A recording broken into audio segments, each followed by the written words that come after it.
There's too much in front of you to take a hit now. Prepare for the worst, but prepare for the best. Cause only your mind holds the curse that you partner with it. I'm Tara Monroe, CEO of Opal22 Arts and Entertainment, and this is All Shades of Brown Creative Conference. Hi, my name is Bunny from Create Not Destroy. So today I got invited to come down to the All Shades of Brown, and I thought, you know what, it'd be a great networking event because I don't do nowhere as many as I need to do.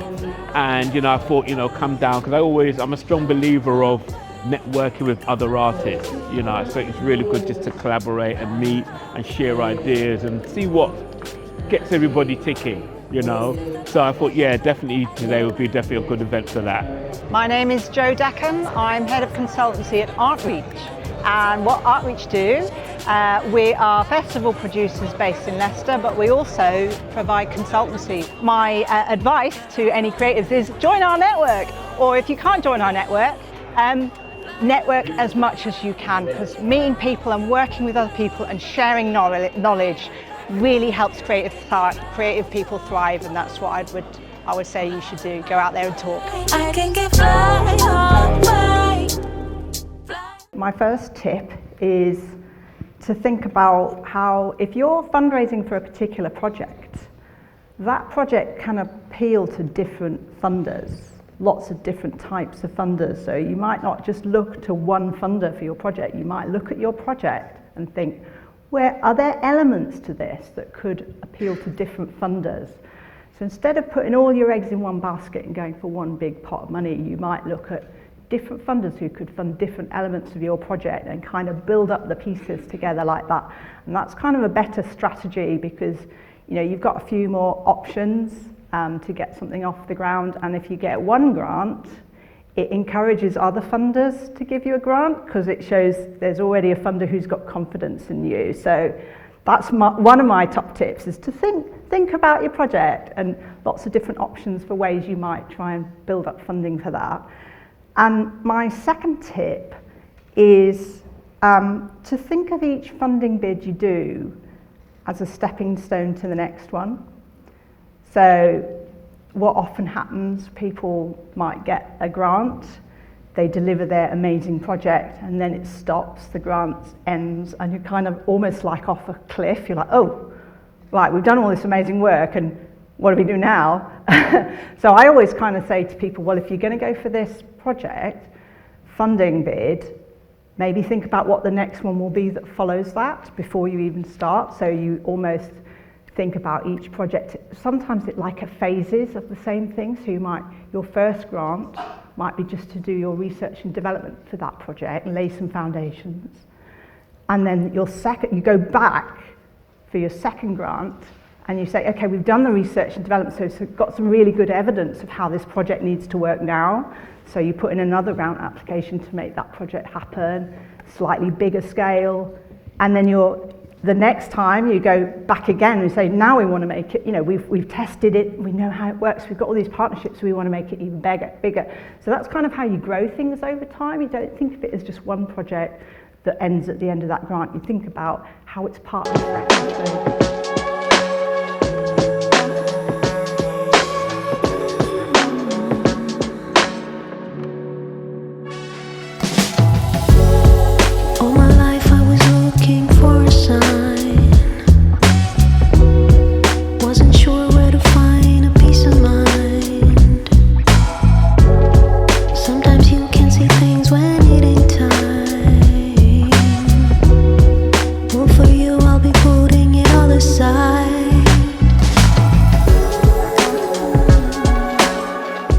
Promoted far and wide. We've really done a great job on social media to really get the word out, but what we try to do is bring our homegrown Leicester people into this space as well, to show that you don't have to leave here to be great. My name is Faye Monroe and I'm a ceramic artist. As well as being a ceramic artist, I run a ceramics organisation called Nuga Ceramics, and I'm at the All Shades of Brown event, and I'm given the opportunity to showcase my work and to network and speak to people, which is really good in experience for me and helps me to get more confidence and also inspiration for my work in itself. But it's amazing to be here and I'm enjoying my day.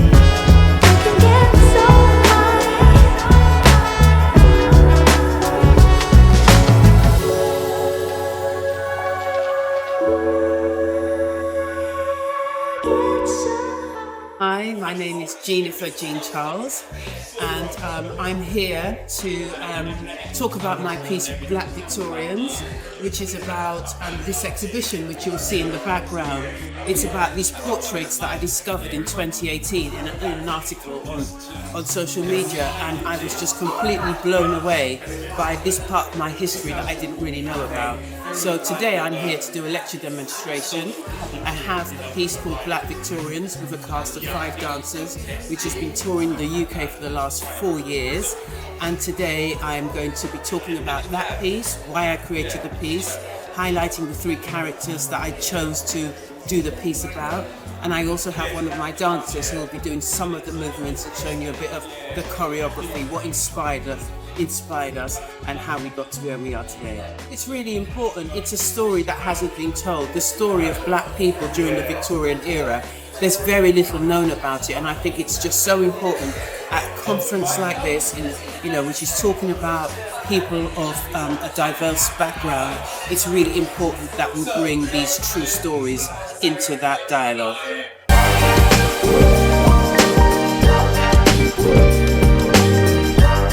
Hello, my name is Saziso Phiri. I am a curator, producer and artist mentor. I'm from Nottingham and I'm here today as one of the panellists, and I have been on the mentoring panel today.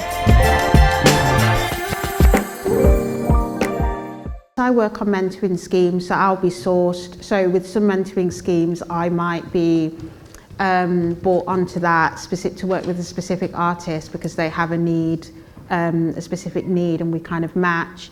But I think in terms of finding a mentor, there are lots of mentoring schemes. In music, there are a lot of music mentoring schemes, and a really good mentoring scheme will match you with a mentor whose kind of experience and skills and expertise align with what you want to do and your needs as well. So I definitely say look at mentoring schemes. There's you don't have to say how old you are, but I think if you're between 18 and 30, there's youth music, which is a great scheme where you can apply for funding as well, for development.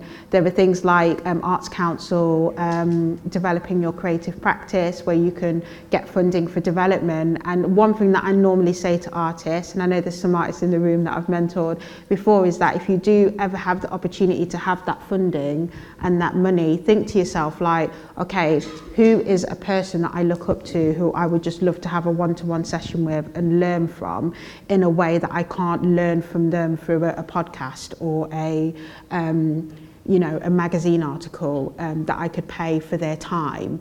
And then if you're able to, through funding, approach them. You'd be surprised how many people, even the big name, are willing, if they have the capacity, to mentor or to pass on the baton as well. So I would say, seek for funding and look at opportunities of and reach out to people as well to be mentored. Oh, sorry.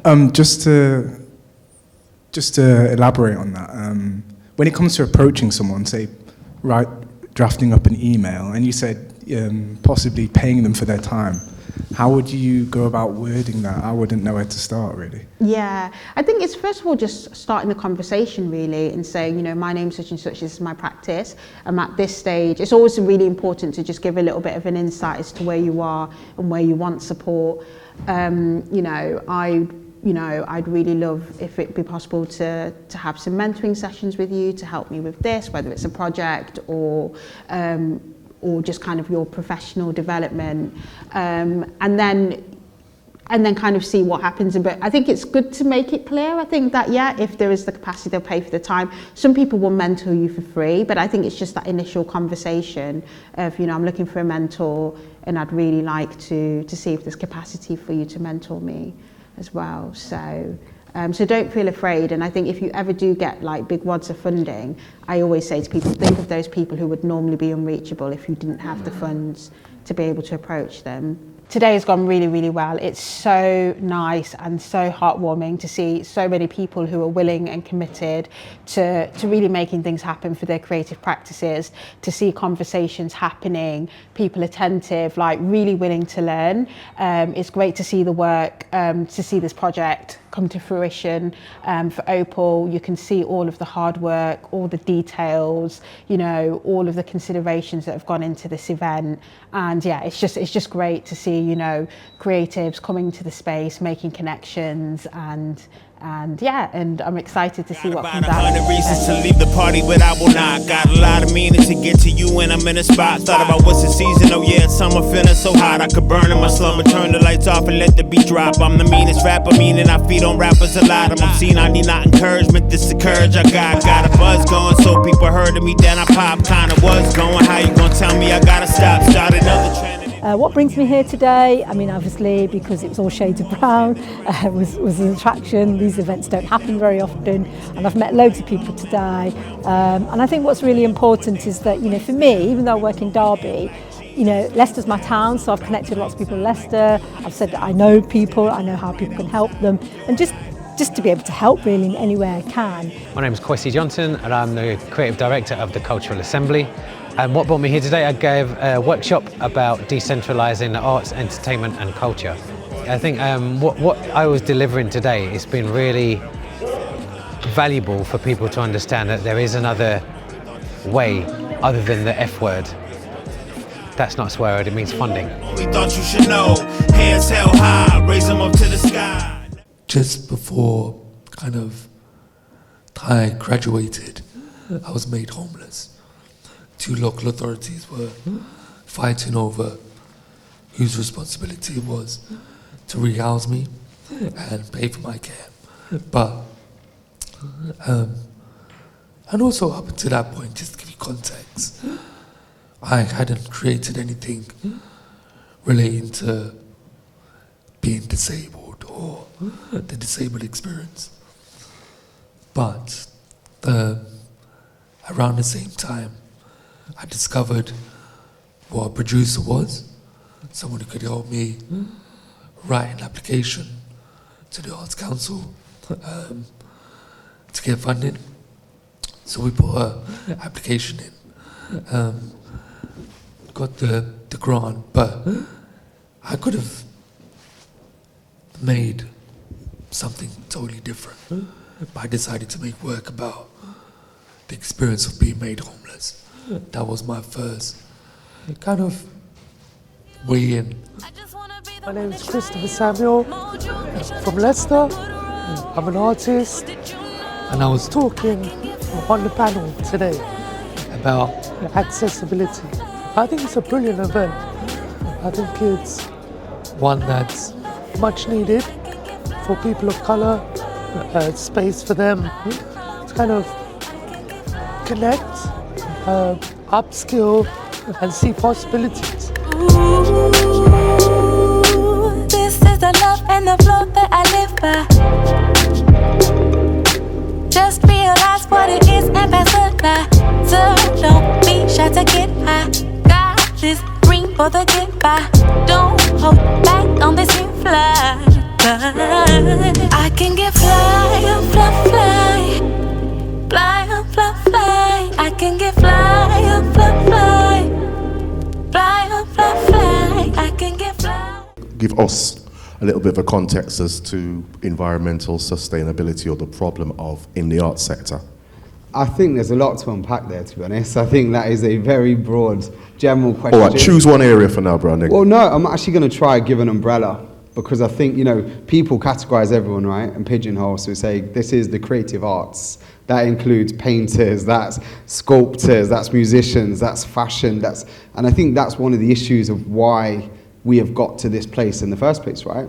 That we seem to think that sectors of society are completely separate, and the arts sector does that a lot of the time, right, by themselves, and I think other industries say, you know, it's just the arts, right? So I think it's one of these things that when we see ourselves as an interconnected sector. I think that the arts have connections with absolutely everything. And I think when you start to see the bigger picture, so if it's music and they're doing a tour, there's a carbon footprint, there's this, there's that, there's material usage. If you're a graffiti artist, spray painting a big picture that's got the planet burning down, but you're using toxic paints to spray it on the wall, right? The irony. So I think it is one of these things that we need to start looking at the arts sector in all of its sections and saying, actually, how can, if I'm going to speak about environmental things, I'm going to do an art gallery, if I'm going to do a track or something, we need to start seeing, can that project itself, one, be more sustainable in its makeup? So what materials or what they're talking about, or maybe the image, the kind of, the narrative they want to get across. But also, can that in itself then have an actual tangible impact? Because I have this big problem, because I'm a creative myself. I started off as designing. So it's very much that, can we have a tangible impact to the message that we're trying to do? So if we're saying, let's save the world, and we draw a big picture of it, right? Then what tangible impact can you do from that? Not just advocate for it. Because advocating is a great thing, but it's not enough on its own. So it's like, how can arts not just inspire people, but give people a route to be able to change the very subject they're talking about? So I think that we need more interconnectedness from concept to execution and then to actually actions at the end of that piece.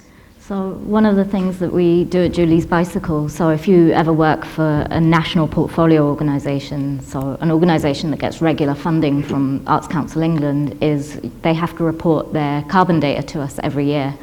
And it's different for each organisation. Like, if you're two people working out of an office, you're not going to be reporting on the same thing that the National Opera is going to be reporting on. But what we do is then we build a picture every year of the carbon footprint of the sector, and beyond that as well, we ask questions about like new collaborations that have been made, new partnerships, like business opportunities, and like also like staff well-being, the things that you can't measure in a footprint.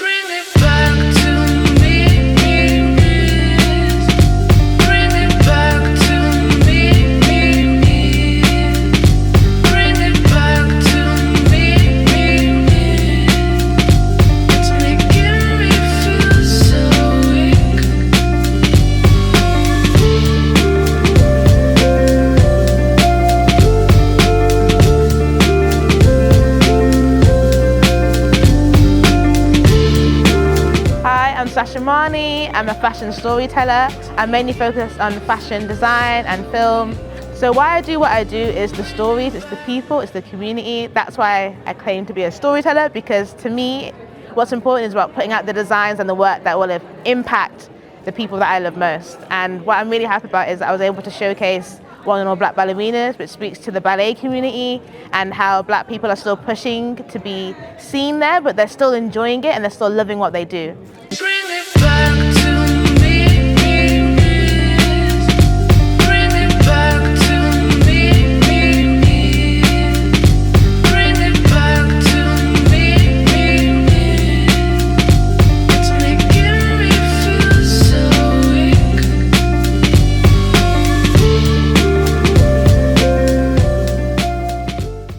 And then I worked abroad with people like Dave Chappelle, Jada Pinkett Smith, people like that. But again, always taking photographs, because again, I go back to Trevor Phillips, where he said, this multicultural thing isn't going to last. Yeah. So just document as much as you could. So I just took photographs. And I've always found for myself, it's about being inspired by people that I've met, and whether you're somebody who's well known or not. And I've found myself in some incredible spaces. You know, there have been ups and downs, highs and lows, but I always kind of go back to the reason that a lot of us and our parents came to England, irrespective of your race, creed, or color, was to make it better for ourselves. And my hope, in a way, until God, Yahweh, Yah, Ganesh, whoever said it's your time. I can actually forge a little path which gives inspiration for everybody who's kind of out there. I've definitely seen that there's been more opportunities since, post George Floyd's murder. Black people were put in positions of power, and now I can have much easier conversations with people about things I want to do without having to kind of convince. So I totally understand what you're saying. And the thing that I would rewrite is it would be less about the art institution, it would be more about education in general. Okay. And the education of what society should be. And I think, wouldn't it be amazing if rather than telling young people that they have to learn something that has no relevance to them, and then they have to get it right for them to pass like some weird video game, to pass to the next level, and so on and so forth, which creates such a level of anxiety and fear. It shuts down the creative impulse. Yeah. It shuts down the thing that is like, what am I interested in today? What am I interested in today? That, I think, if we could unlock that, people would be free to explore whether someone's funding them or not, whether the people get it or not. They would be free to feel like this is a legitimate path for me. But I do feel, you see, at the time, the funders, they had such a stranglehold. Yeah. They're the only people that people could have felt that they could apply to. You see, I think the last money I've actually got from the Arts Council about 1980s. Exactly. I didn't get that. And seeing that documentary, going back to the documentary, I can do this, but I can't wait around for it to be given to me because I'll lose that moment. You see, I've always been a very feisty kind of cultural fighter. Yeah. You tell me I can't, I'll show you that I can do.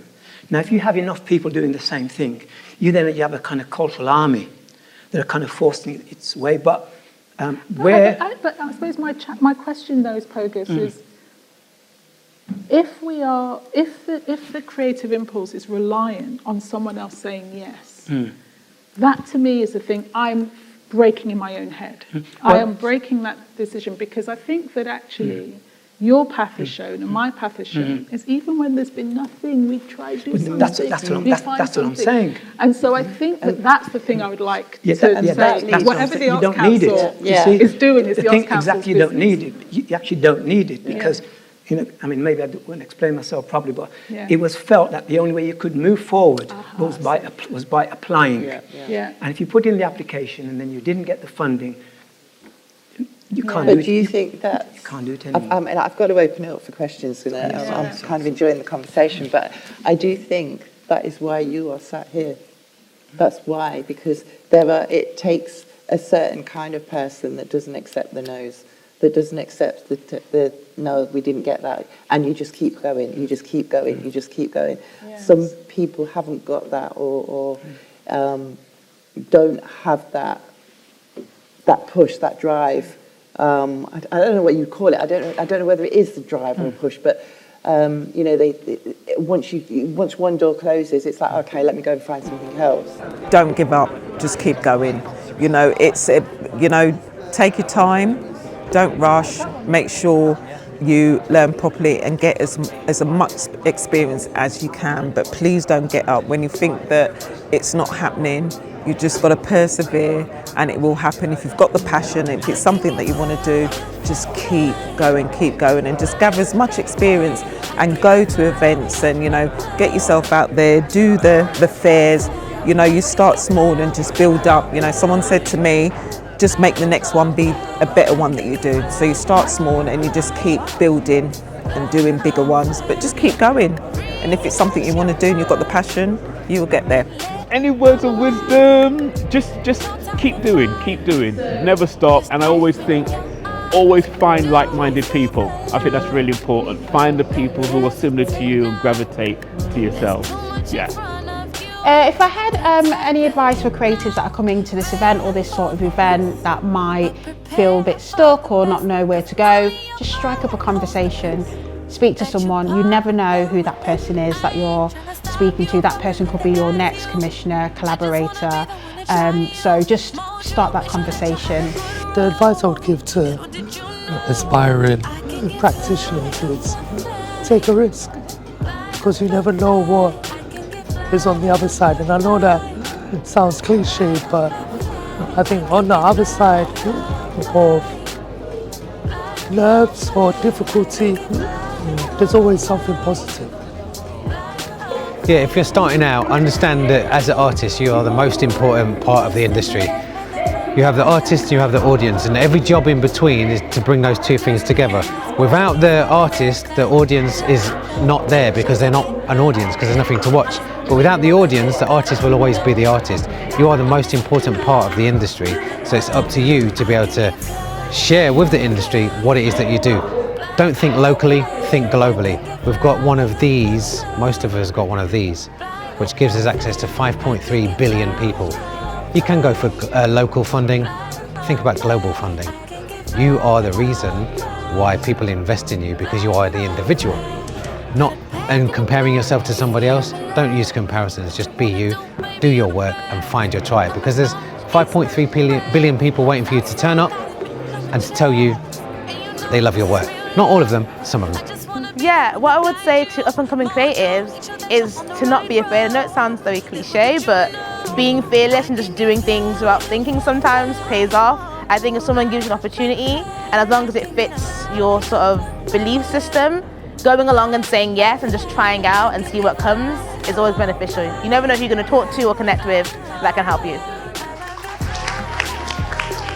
I hope you've all had an amazing day, and keep in touch, keep connecting with us all. This, as I say, this is the starting point.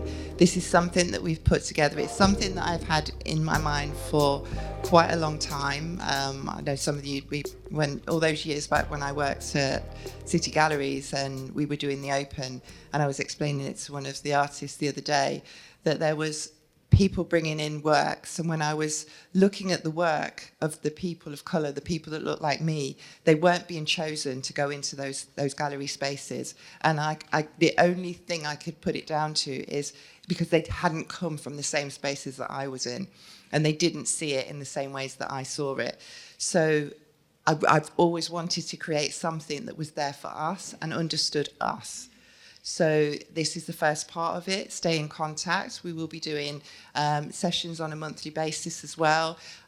It's all to come, but this will definitely happen again next year. So tell your friends, tell them to tell their friends, and then come back next year and we'll do it all over again. So thank you.